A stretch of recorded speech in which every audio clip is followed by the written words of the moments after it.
بسم اللہ الرحمن الرحیم۔ آج لیکچر نمبر 28۔ آج انشاءاللہ ہم سورہ والتین والزیتون ہم نے آدھی تفسیر پڑھ لی تھی، آج انشاءاللہ اس کو کمپلیٹ کریں گے۔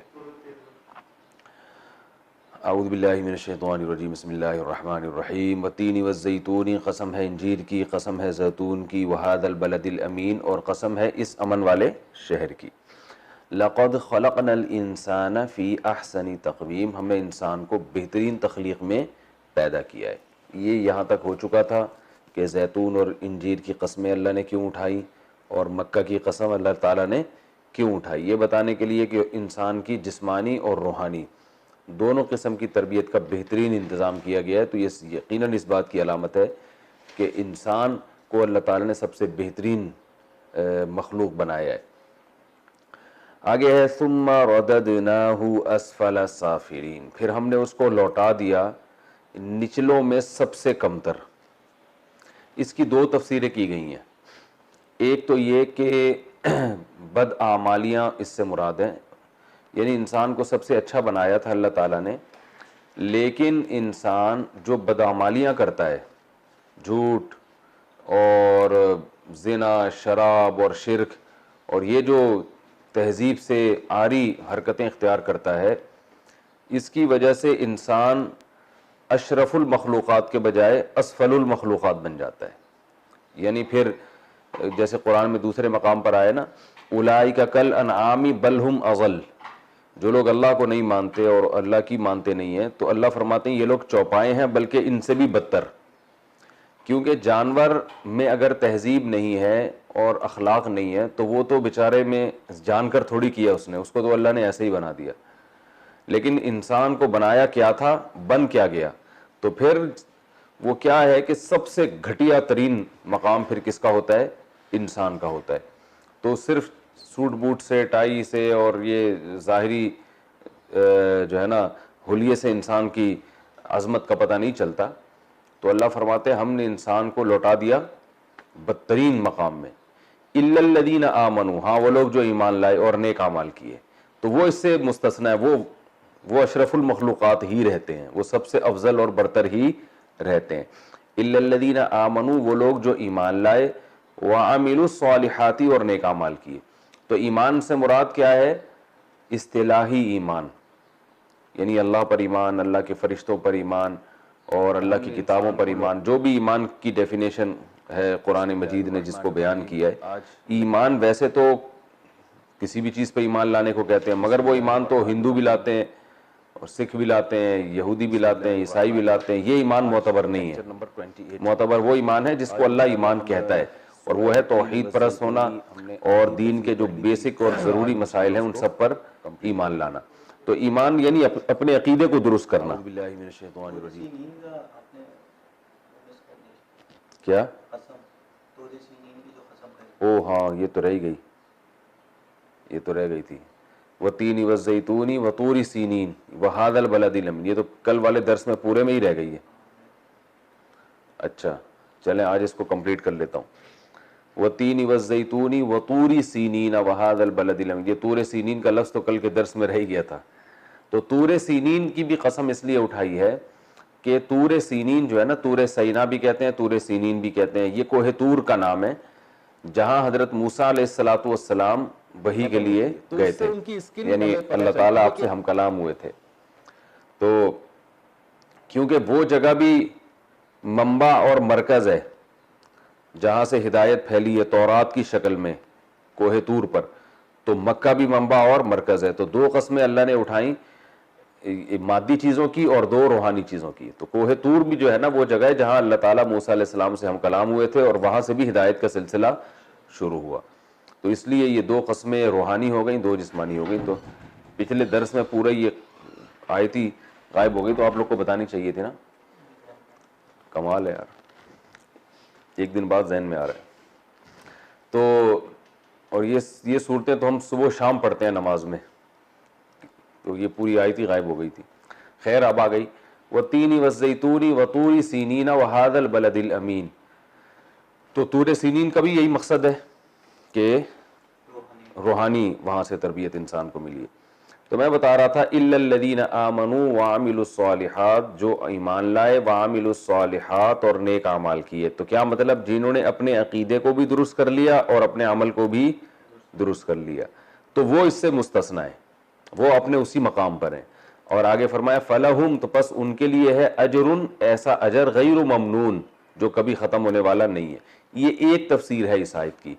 دوسری تفسیر اس آیت کی یہ ہے ثم رددناہ اسفل سافلین، اللہ فرماتے ہیں ہم نے انسان کو بہترین بنایا، پھر ہم نے لوٹا دیا اس کو سب سے کمتر حالت میں. اس سے مراد ہے بڑھاپا انسان کا، کہ سب سے خوبصورت مخلوق انسان کو بنایا، لیکن بڑھاپے میں سب سے بدتر حالت بھی انسان کی ہوتی ہے. یعنی بالکل بیچارہ مادی اعتبار سے، روحانی اعتبار سے نہیں، وہ نہ اس میں حسن و جمال رہتا ہے اور نہ اس کا دماغ کام کر رہا ہوتا ہے، عجیب عجیب حرکتیں کر رہا ہوتا ہے، رال ٹپک رہی ہے، وہ کوئی گرتی رہتی ہے. تو اللہ نے اپنی قدرت کو بیان کیا ہے کہ ایسی خوبصورت مخلوق بنائی. جوانی میں کیا حال ہوتا ہے انسان کا، لیکن جب بڑھاپا اس پہ مسلط ہوتا ہے تو اسی انسان کو سب سے اعلیٰ اور برتر حالت سے ہم لوٹا دیتے ہیں سب سے کمتر حالت کی طرف. تو یہ اللہ اپنی قدرت بیان کر رہے ہیں کہ جو ایسے تغیرات کر سکتا ہے تو وہ قیامت میں دوبارہ مردوں کو بھی زندہ کر سکتا ہے. ورنہ جوانی میں دیکھ کے انسان کو لگتا نہیں ہے کہ یہ بڑھاپے میں کبھی ایسا بھی ہوگا. آپ کبھی سرچ کریں نا، جو 1960 میں کوئی جو ہیرو تھے نا وہ کیسے تھے اور اب دیکھیں 2020 میں کیسے ہیں. ٹھیک ہے، تو اس سب کے چہرے پہ جو ہے نا اتنی موٹی موٹی سلوٹیں پڑی ہوں گی اور کمر جھک گئی ہوگی اور بیساکیاں لے کے چل رہے ہوں گے. تو عجیب ہی حالت ہو جاتی ہے. اللہ تعالیٰ سب کی حفاظت کرے. تو فرمایا کہ ثم رددناہ اسفل سافلین، ہم نے انسان کو لوٹا دیا سب سے بدترین حالت کی طرف. الا الذین آمنوا میں پھر جو ہے نا یہ جو استثناء ہے اس کو کہتے ہیں مستثنی منقطع. یہ میں لکھ دیتا ہوں، یہ قرآن میں بہت ہوتا ہے. مستثنی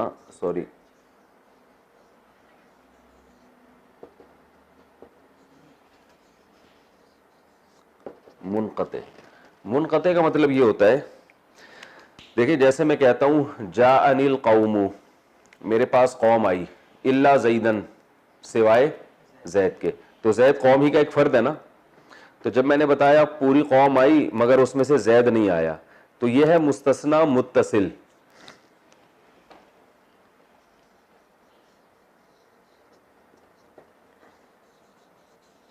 جیسے جا اصل میں تھا جایا آ، ٹھیک ہے نا، سوری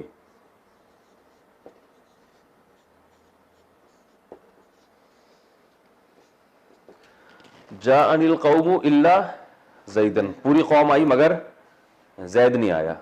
تو زید اس میں شامل تھا قوم کے لفظ میں، لیکن ہم نے اس کو باہر نکال دیا کہ بھئی یہ آپ قوم میں تو زید بھی شامل ہے لیکن یہ بتا دیں آنے والوں میں شامل نہیں ہے. منقطع کی مثال یہ ہوتی ہے جاءنی القوم الا حمارا، میرے پاس پوری قوم آئی مگر گدھا نہیں آیا. اب گدھا قوم میں داخل ہے کیا؟ قوم تو انسانوں پر مشتمل ہوتی ہے نا. تو الا حمارا، مگر گدھا نہیں آیا. تو حالانکہ گدھا تو قوم میں داخل تھا ہی نہیں، لیکن یہ کلام بھی عربی میں بہت استعمال ہوتا ہے. اس کو کہتے ہیں مستثنی منقطع. منقطع کا مطلب ان کا آپس میں انقطاع ہے، کوئی تعلق نہیں ہے، یہ اس قوم میں داخل نہیں ہے. اور یہ متصل کا معنی یہ اس سے ملا ہوا ہے، قوم کا ہی فرد تھا. تو یہ جو جی ہاں یہ جو ہے نا جاءنی القوم الا حمارا، یہ اصل میں اس کو مستثنی منقطع ہوتے ہیں. اس کی ضرورت اس لیے پڑتی ہے کہ جب ہم کہتے ہیں قوم آئی تو فوراً ایک ذہن میں مفہوم ہوگا کہ قوم آئی ہوگی تو ظاہر ہے جب قوم آتی ہے کوئی بھی تو لوازمات کے ساتھ آتی ہے نا. تو اس زمانے میں جب بھی کوئی آتا تھا 2-4 گدھے ان کے ساتھ آتے تھے سواری کے لیے، یا کوئی نہ کوئی ان پہ بیٹھ کے کوئی گھوڑے پہ بیٹھ کے آ رہا ہوتا تھا، کوئی گدھے پہ بیٹھ کے آ رہا ہوتا تھا. تو بولنے والے نے یہ بتا دیا کہ قوم کے لفظ سے تمہیں یہ دھوکہ ہو سکتا ہے کہ شاید قوم کا گدھا بھی ساتھ میں آیا ہو. تو وہ بتا رہے کہ الا حمارن، گدھا نہیں آیا. یہ اس کی مثال ایسے جیسے آپ کہیں جاءنی القوم, اور قوم سے مراد ہے یورپین قوم, تو الا کلبن سوائے کتا, کتا نہیں آیا.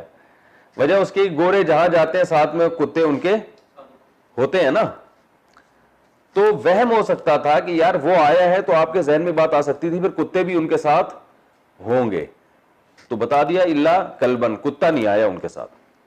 تو یہ ایک وہم پیدا ہو رہا ہوتا ہے, اس کو دور کرنے کے لیے. اردو میں اس کے لیے لفظ استعمال ہوتا ہے لیکن. جیسے آپ کہہ رہے ہوتے ہیں بھائی میں جو ہے وہ آپ کی دعوت قبول کروں گا اور ہم سب آئیں گے, سب گھر والے آئیں گے, لیکن لفافہ نہیں ہوگا میرے پاس, لفافہ نہیں لاؤں گا میں. تو کیا مطلب, جب بھی سب گھر والے دعوت میں جاتے ہیں, خاص طور پہ ولیمے کی دعوت ہو, تو کوئی نہ کوئی لفافہ لے کے جاتے ہیں نا.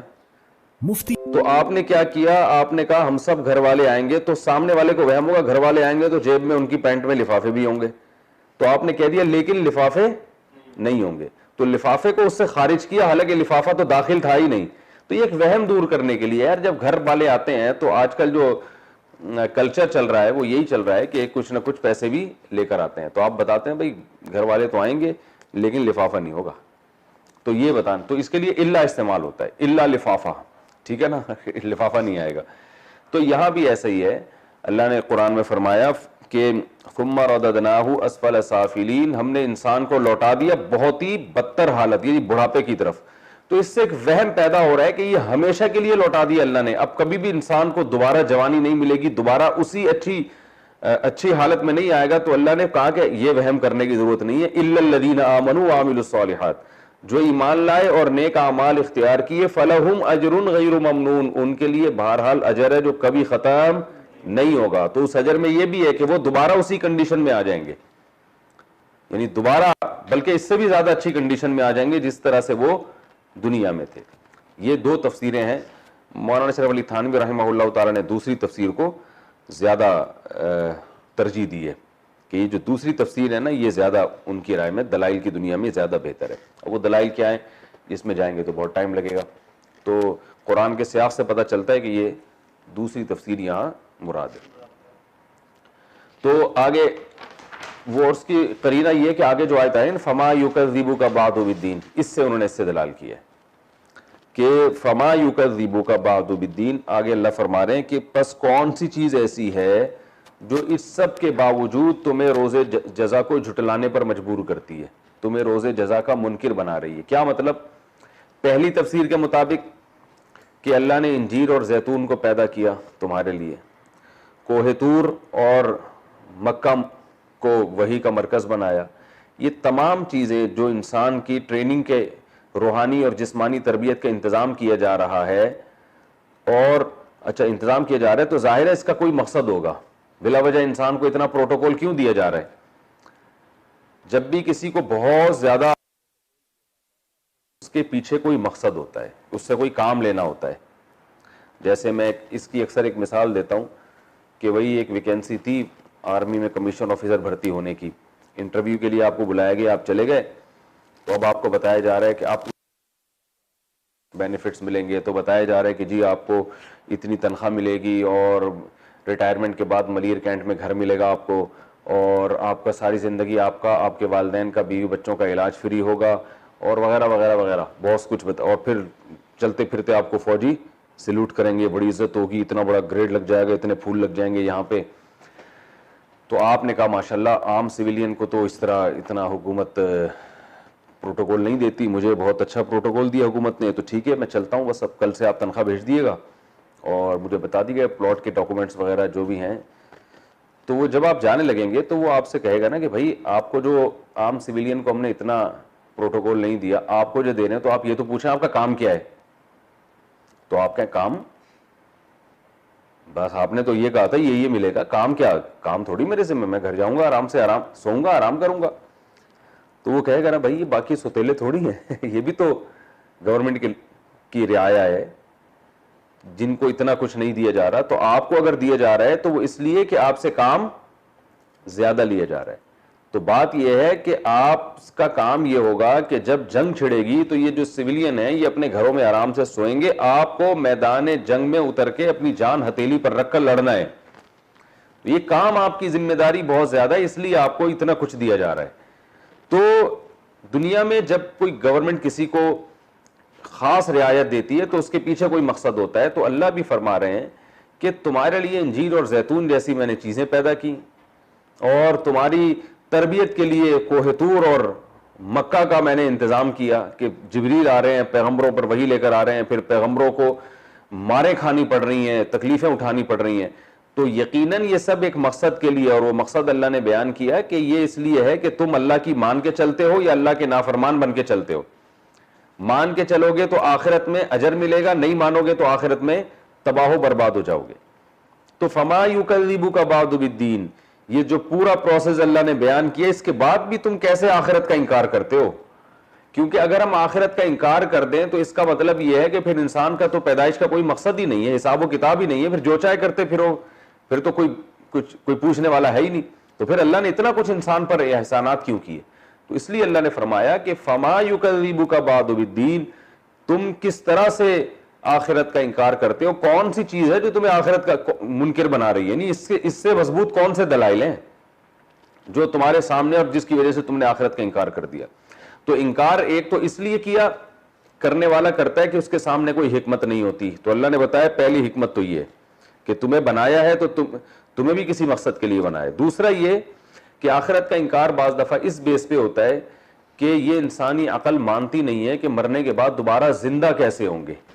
تو اللہ نے یہ بھی بتا دیا کہ ان سب باتوں کے بعد تم کیسے انکار کرتے ہو. یعنی اللہ نے اپنے قدرت کے دلائل بھی دے دیے کہ اس نے انجیر اور زیتون مٹی سے پیدا کر دیے تمہارے لیے, اور پیغمبروں کو بھیجا اور ان کو اللہ نے فتح اور نصرت سے ہمکنار کیا, اور تمہیں بہترین مخلوق بنا کے یعنی بڑھاپے کی طرف لے جاتا ہے. یعنی تمہاری باڈی میں کیسے کیسے تغیرات کر رہا ہے وہ.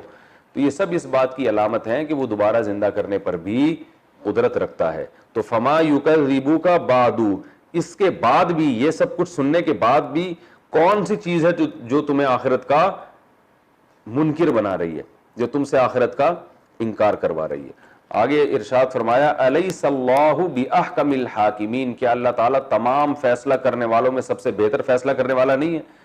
تو کیا مطلب کہ آخرت ہوگی یا نہیں ہوگی, اس کا بھی اللہ نے فیصلہ کیا ہے. اگر اللہ یہ فیصلہ نہیں کرتا کہ آخرت نہیں ہے تو نتیجہ کیا نکلتا کہ جو جیسے زندگی گزار رہا ہے وہ ویسے گزارتا.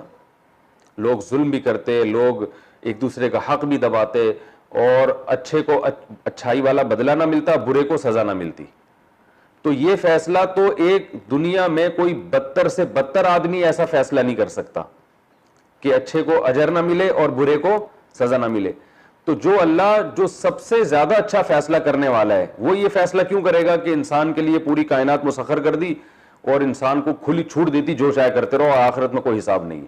تو اللہ فرماتے ہیں الیس اللہ بحکم الحاکمین, کہ اللہ سب سے اچھا فیصلہ کرنے والا نہیں ہے. تو جو سب سے اچھا فیصلہ ہے وہ اتنا گندا فیصلہ کرے گا کہ انسان مر کے مٹی ہو جائے اور وہ ختم ہو جائے؟ تو یہ کیسے ممکن ہے؟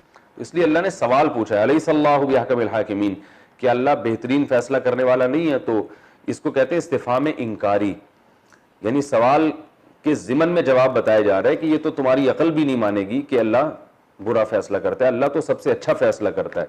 تو جب اللہ سب سے اچھا فیصلہ کرتا ہے تو وہ یقیناً یہی فیصلہ کرے گا کہ جو برائی کرے گا اس کو اس کی سزا ملے گی, اور جو اچھائی کرے گا اس کو اس کا بدلہ ملے گا, اور وہ دنیا میں نہیں ملتا, وہ آخرت میں ہی ملتا ہے. یہ سورت کمپلیٹ ہو گئی الحمدللہ ہماری. اب اس کے بعد ہے اقرأ بسم ربک الذی خلق. یہ بہت اہم سورت ہے, اس کو ہم پہلے جو ہے وہ گرامر کے لحاظ سے, یہ سب سے پہلی سورت ہے جو نازل ہوئی ہے نبی صلی اللہ علیہ وسلم پر. اقرأ, دیکھو قرأ کا معنی ہوتا ہے یقرأ,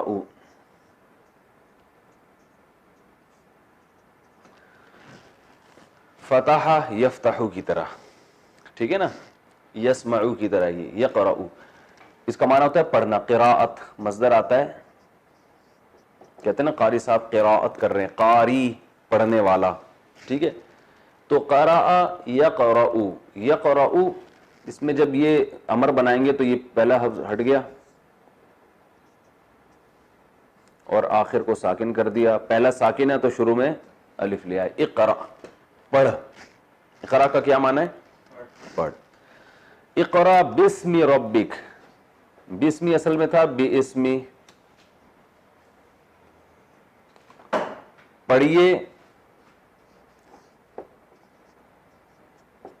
اپنے رب کے نام کے ساتھ. اپنے رب کے نام کے ساتھ. اقرا بسم ربک الذی، وہ رب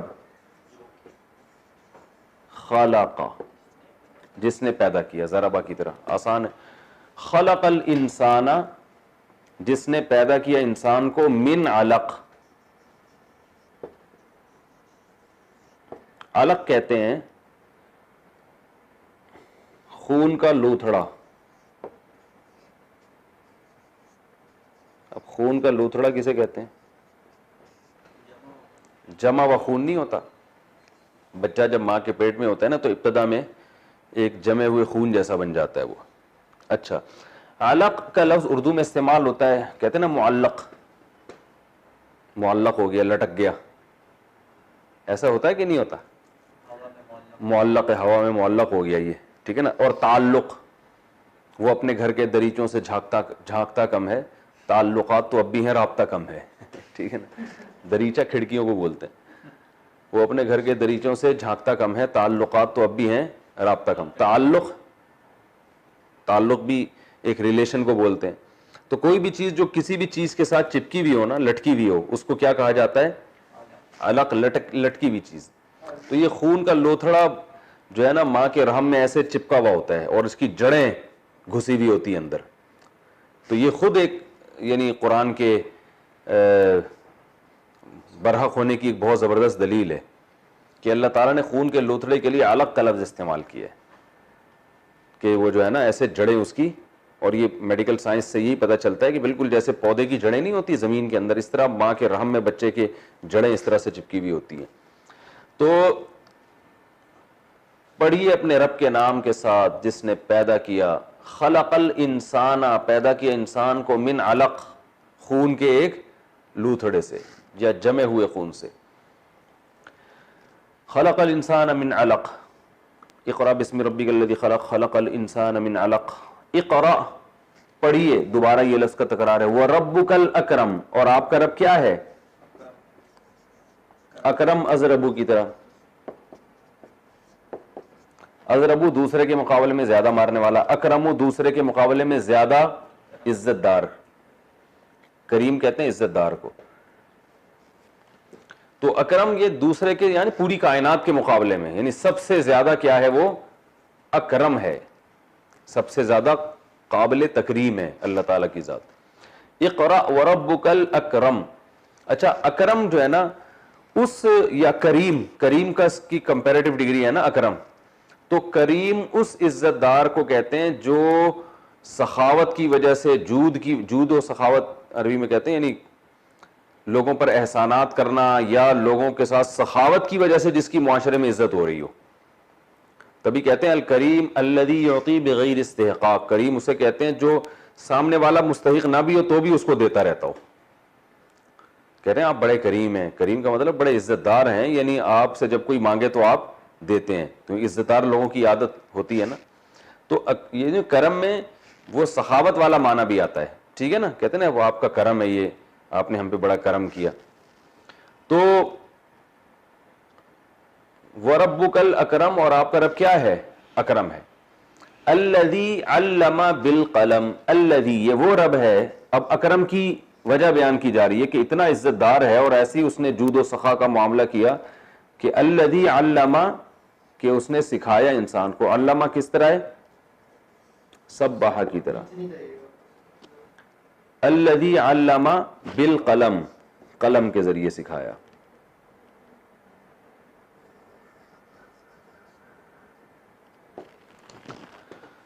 ٹھیک ہے. الذی علم بالقلم. علم الانسان،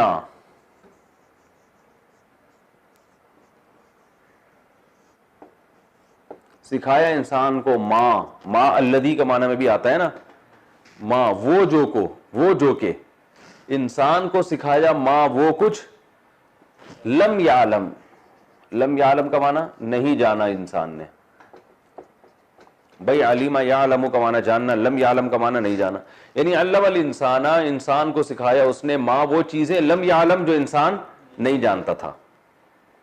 ٹھیک ہے, علم الانسان ما لم یعلم. کلا ان الانسان لیطغی, یہی ہے نا. کلا, کلا کا معنی ہوتا ہے ہرگز نہیں. کلا کا معنی, جیسے مجھے لوگ کہتے ہیں آپ 4 شادیوں میں بیان چھوڑ دیں, تو میں کہتا ہوں کلا. ٹھیک ہے, ہرگز نہیں. تو یہ بہت سختی سے جب کسی چیز پہ رد کیا جاتا ہے تو یہ لفظ استعمال ہوتا ہے کلا. جیسے کوئی روزے میں آپ سے کہے کہ بھئی آپ پانی پی لیں, تو آپ تمیز سے سمجھائیں گے بھائی میرا روزہ ہے. جب بار بار پیچھے پڑے گا آپ وہ کہے گا کلا. یہ پاسبل ہی نہیں ہے بھائی, it isn't possible for me to do this. کلا, ہرگز نہیں.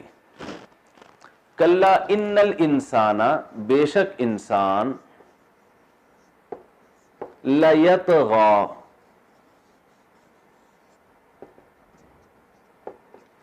لام جو ہے نا, یہ لام یہ تاکید کے لیے,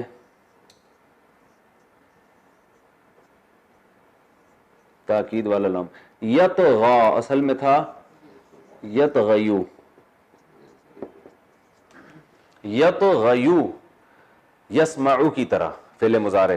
یہ طغیان سے ہے, اردو میں بھی استعمال ہوتا ہے نا, ہوتا ہے نا طغیان, سرکشی.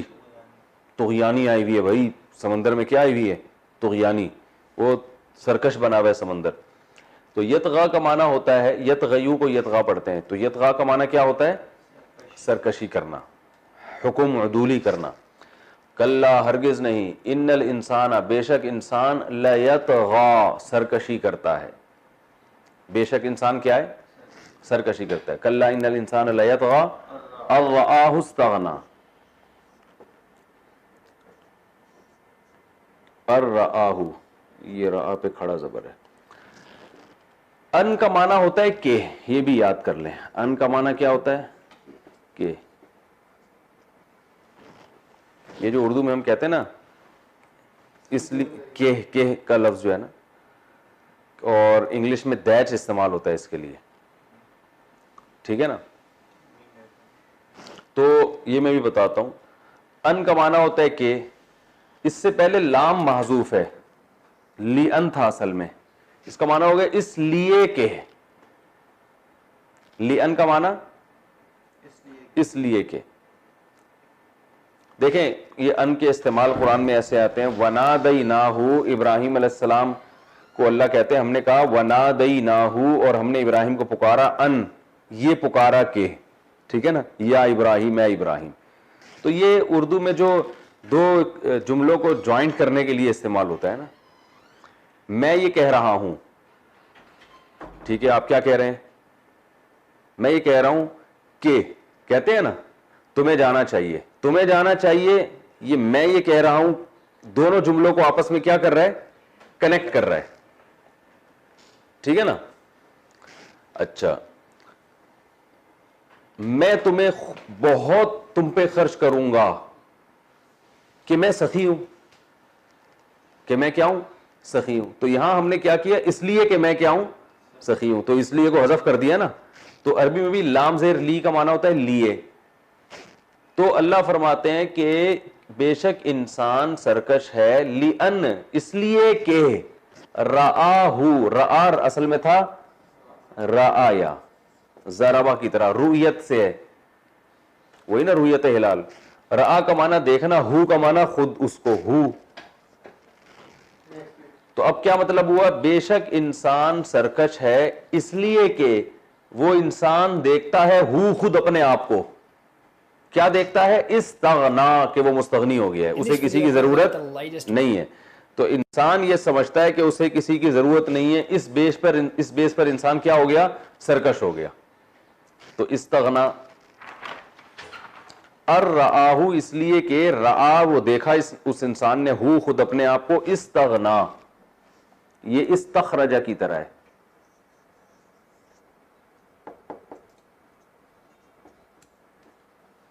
استغنایا. ٹھیک ہے. استغنا غنا سے نکلا ہے نا. غنا کسے کہتے ہیں یہ میں پہلے ڈیٹیل سے بیان کر چکا ہوں, یعنی بے پرواہ ہونا, آپ کو کسی کی ضرورت نہ ہونا. استغنا استخرجہ کی طرح ہے. واسع خان آپ دیر سے کیوں آ رہے ہو؟ کیوں نہیں آ رہے تھے؟ شادی میں آئے ہوئے تھے. اور رافع خان آپ کو کیا بنانا تھا؟ نہیں کہ باڈی گارڈ آپ اس کے, آپ کو آنا پڑے گا لازمی. کوئی مسئلہ وسئلہ نہیں چلے گا. استغنا مسئلہ وسئلہ نہیں چلے گا, سمجھ رہے ہو, جرمانہ دینا پڑے گا. استغنا صحیح ہے. ارآہ استغنا بتا دوں دوبارہ دیکھیں. سوری یہ کھڑا زبر ہے یہاں پہ. ارآہ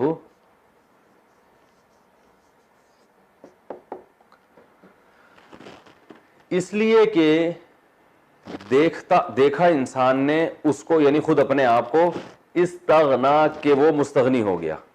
تو اب اس کا بامحاورہ ترجمہ کیا جاتا ہے کہ ان الانسان لیطغی, بے شک انسان نے سرکشی کی یا سرکشی کرتا ہے اس لیے کہ وہ سمجھتا ہے اپنے آپ کو کہ وہ مستغنی ہے. دیکھنے سے مراد کیا ہے؟ سمجھنا ہے. یہاں پہ لوگ کہتے ہیں نا بھائی آپ کیا دیکھتے ہو اس بارے میں, آپ کیا دیکھ رہے ہو؟ تو صحافی لوگ کہتے ہیں میں یہ دیکھ رہا ہوں کہ اگلی حکومت جو ہے وہ فلاں کی آئے گی, میں یہ دیکھ رہا ہوں کہ زرداری شاید انتقال ہو گیا یا زندہ ہے, واللہ عالم, اللہ ہی جانے. تو یہاں دیکھنے سے مراد ہوتا ہے سمجھنا. بے شک انسان سرکش ہے اس لیے کہ وہ سمجھتا ہے کہ وہ کیا ہے؟ مستغنی, اسے کسی کی ضرورت نہیں ہے. تو ضرورت نہیں ہے, جب انسان کوئی سمجھتا ہے کہ ضرورت نہیں ہے تو پھر فنٹر گیری شروع ہو ہی جاتی ہے. آپ کو پتہ ہے جو محتاج لوگ ہوتے ہیں وہ فنٹر گیری ان میں کم ہوتی ہے. تو خیر ابھی یہ تفسیر میں بتاؤں گا یہاں کون سے فنٹر مراد ہیں اس سے. ارآہ استغنا ان الی ربک الرجعی, ان کا معنی بے شک, الی کا معنی طرف, ربک تیرے رب کی طرف, بے شک تیرے رب کی طرف. الرجعی, رجعہ کا معنی رجوع, اور رجوع کا معنی لوٹنا. بے شک تیرے رب کی طرف ہے لوٹنا. اے انسان بے شک تیرے رب کی طرف کیا ہے؟ رجوع کا معنی لوٹنا. نہیں کہتے نا میں نے اپنی بات سے رجوع کر لی ہے. ایک شخص نے امام مہدی کا دعویٰ کیا, لوگوں نے قتل کی دھمکیاں دی, پکڑا گیا تو کہہ رہا ہے میں نے رجوع کر لیا. ایسا بھی ہوتا ہے. تو ان الی ربک الرجعی, ٹھیک ہے. ارأیت الذی, ارأیت کا وہی معنی ہے جو ارأیت الذی یکذب بالدین میں تھا. ارأیت کیا آپ نے دیکھا, اور اس کا باب محاورہ ترجمہ کیا ہوتا ہے؟ بھلا بتائیں تو صحیح آپ. میں نے کہا تھا نا ارأیت الذی یکذب بالدین میں کہ بھلا بتاؤ تو صحیح اس شخص کے بارے میں. یہ اس کا باب محاورہ ترجمہ ہوتا ہے. ارأیت الذی, کیا دیکھا آپ نے اس شخص کو, یا آپ بتائیں مجھے ذرا اس شخص کے بارے میں. یہ تعجب کا کلمہ ہے کہ اس کی حالت کتنی بری ہے. کہتے ہیں نا ذرا دیکھو یار اس بندے کو, دیکھو جا کے کیا کر رہا ہے وہ. تو مراد نہیں ہوتا کہ آپ واقعی جا کے دیکھنا شروع کر دیں. مطلب یہ بعض محاورے ہوتے ہیں نا زبان میں, مطلب یہ کہ بہت ہی برا آدمی ہے وہ. ارأیت الذی ینہا,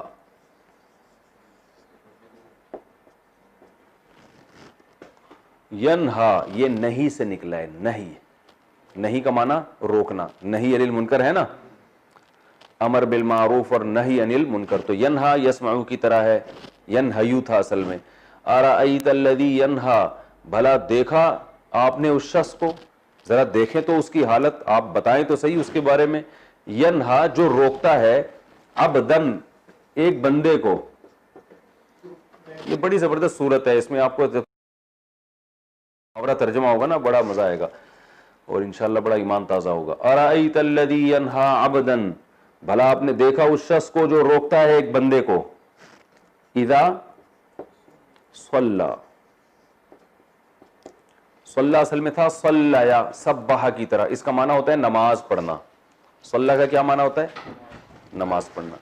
صلات سے نکلا ہے نا. میں نے بتایا تھا نا باب تفعیل کا مصدر فعال کے وزن پر بھی آتا ہے. تو صلی یصلی تسلین کا مصدر آئے گا صلاتن, فعال کے وزن پر بھی آتا ہے صلات.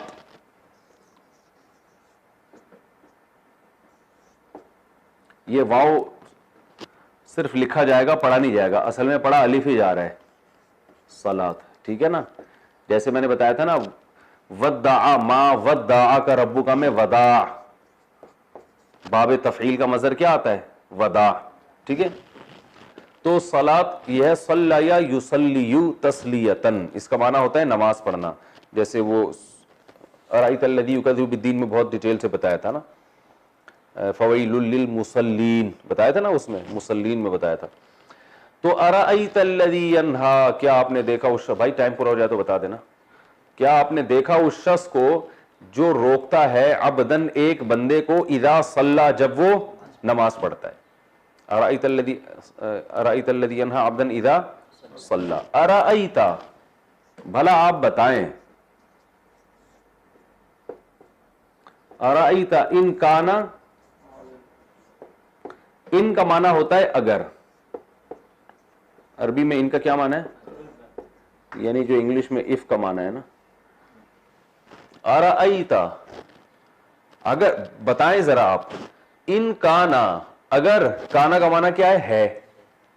میں نے بتایا تھا نا ہوٹل میں جا کے پوچھ رہے ہیں واٹ از, کیا کیا ہے, تو اب آپ جا کے پوچھیں گے کہ واٹ کانا. ارأیت بھلا بتائیں تو صحیح آپ, ان کانا اگر ہے وہ بندہ جس کو نماز سے روکا جا رہا ہے, علی الہدا, علی کا معنی پر, ہدا کا معنی ہدایت. بہت آسان ہے, بہت آسان. ارأیت ان کان علی الہدا, بھلا بتائیں اگر وہ ہے ہدایت پر, ان کان علی الہدا, او کا معنی کیا ہوتا ہے؟ یا, جس کو انگلش میں کیا کہتے ہیں؟ اور. ان کان علی الہدا او امرا, یا اس نے حکم دیا. امر کسے کہتے ہیں؟ آرڈر کو. امرا ضربہ کی طرح, بھئی آرڈر, امر تو یہ ہوتا ہے نا, امر اردو میں بھی استعمال ہوتا ہے, امر بالمعروف, نیکی کا حکم دینا. اور یہ جو ہوتا ہے کہ آمریت, آرڈر دینے والا ہے نا, آمر اور آمریت, یعنی یہ جو بادشاہت اور اس طرح کی چیزوں کو آمریت. آپ اس کام پہ مأمور ہیں, مامور ہیں کہتے ہیں نا, بھائی ہم تو اس پہ مامور ہیں. مامور کا مطلب آپ کو یہ حکم دیا گیا ہے, مامور مقتول کی طرح. او امر بالتقوی, بی کا معنی ساتھ, تقوی کا معنی تقوی. ٹھیک ہے, ارأیت ان کان علی الہدا, بھلا بتائیں اگر وہ ہدایت پر ہے, او امر بالتقوی, یا اس نے تقوی کا حکم دیا. تو یہ پھر اگلے ایپیسوڈ میں انشاءاللہ ہم اس کو گرامر کو اور اس کی تفسیر کو انشاءاللہ مکمل کریں گے.